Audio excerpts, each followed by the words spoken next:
आणि पवनराजे निंबाळकर हत्या प्रकरणामध्ये पद्मसिंह पाटलांची निर्दोष मुक्तता झाल्यानंतर त्यांच्या समर्थकांमध्ये उत्साह दिसतोय।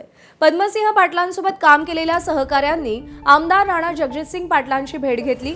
पद्मसिंह पाटलांना खोट्या प्रकरणात अडकवण्याचा प्रयत्न झाला। सत्य परेशान हो सकता है लेकिन पराजित नहीं अशा भावना पद्मसिंह पाटलांच्या समर्थकांनी व्यक्त केल्या। तसंच निर्दोष मुक्तता झाल्याबद्दल त्यांचं अभिनंदन केलं।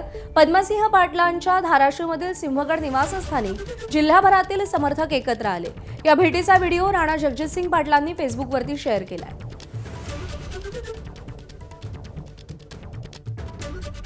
सत्य परेशान होता है लेकिन परेशान नहीं हो रहा।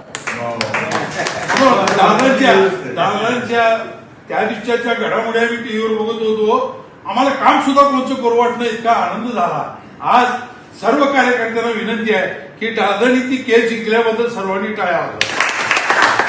दुसरी एक आनंदाची बाजू आहे, मी वारकरी संप्रदायाला वाहून घेतलेली माणसं। आम्ही आता 17-18 दिवस वारीत जातो, त्यात मेंबर निवृत्ती माळी सुद्धा आमच्या सोबत असते ती। आणि दादाचा फोटो पटका नेसून विठ्ठलाची मूर्ती घेऊन बघितलेला, ते आमच्या मोबाईलला फिट करून टाकला। सर्व जाती धर्माचा जत्ता घेऊन चालणारा हा जिल्ह्यातला आमचा विठ्ठल माऊली आहे। ह्याच्यापेक्षा काय ही अशी चिल्लरी येते ती जाते ती भुरकाड मोम असते।